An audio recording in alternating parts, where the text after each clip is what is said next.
That evening, I reached toward my wife, a quiet attempt at closeness. A simple hug meant to bridge the growing distance between us. But before I could wrap my arms around her, she recoiled. "Don't touch me," she said, sharp and cold. No hesitation, no softness, just ice. I froze, hands hovering awkwardly midair. The silence that followed weighed heavier than any argument we'd ever had. It hadn't always been like this. Claire used to run into my arms the moment I walked in. I'd hold her tight, she'd press her cheek to my chest, and for a brief moment, everything felt right. Lately, though, nothing felt right. She stopped cooking alongside me. She started sleeping on the far edge of the bed. And when I asked if something was wrong, the answer was always the same. "I'm just tired." That night, I didn't push.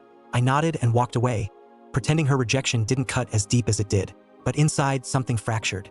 You can't love someone who's already stopped feeling. The next morning, Claire was in the kitchen, sipping coffee as if nothing had happened. "Can I have your card?" she asked casually, eyes glued to her phone. "My card," I echoed. "Yeah, I need it for shopping." It wasn't a request, it was an expectation. I stared at her for a moment, and in that pause, memories flooded me. The dinners I paid for, the vacation plans I covered, the bills I handled. While she drifted further from me emotionally, a strange calm settled over me. I smiled faintly. "You said not to touch me," I said. "Then don't touch my money either." Her head snapped up. "What did you just say?" "You heard me," I said, sipping my coffee. "If affection's off the table, so is convenience." For the first time in months, she looked genuinely shocked. Then angry. "Are you serious right now, Ryan?" she demanded. "Dead serious," I said. She laughed bitterly, shaking her head. "You're ridiculous.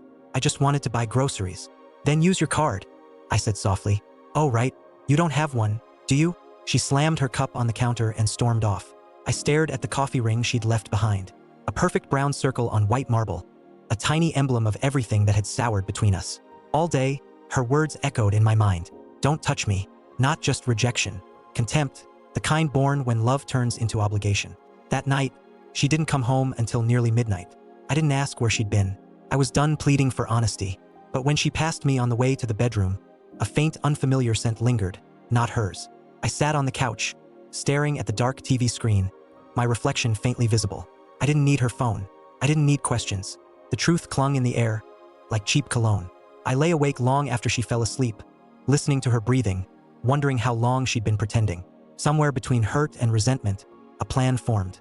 Not revenge, but clarity. If she didn't want to be touched, I would make sure she no longer needed anything of mine. Not my card, not my comfort, not my life. The next morning, I woke early, brewed coffee, packed a small duffel, and left a note on the counter with only 3 words. "Don't wait up." By the time Claire woke, I was gone. She called once, then twice. By the 3rd time, I was already on the interstate, the city shrinking behind me, letting the phone ring until it stopped. No plan, just the need to escape a house that had become a museum of silence and distance. I checked into a small hotel on the outskirts of town. Faded wallpaper, sputtering coffee maker included. For the first time in months, I felt calm. That afternoon, I finally answered her call. "Where are you?" she demanded. "Out," I said simply. "Out where? You can't just vanish, Ryan." "I didn't vanish, Claire. You did months ago." A pause. I could almost hear her pulse quicken. "What do you mean?" "I tried to hug you," I said quietly. "You told me not to touch you.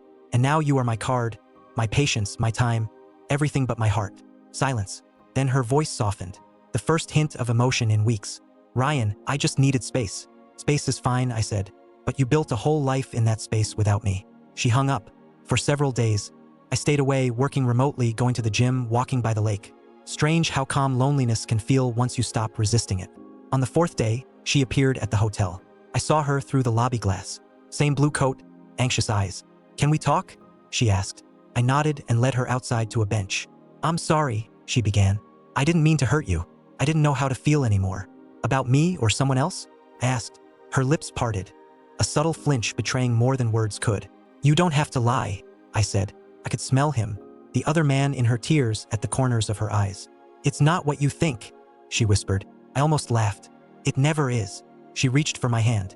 I pulled back. Surprise flashed in her eyes. The same I'd seen that morning when she told me not to touch her. "Feels different, doesn't it?" I said softly. She wiped a tear. "Please don't leave me." For a moment, I nearly gave in. Love doesn't switch off easily.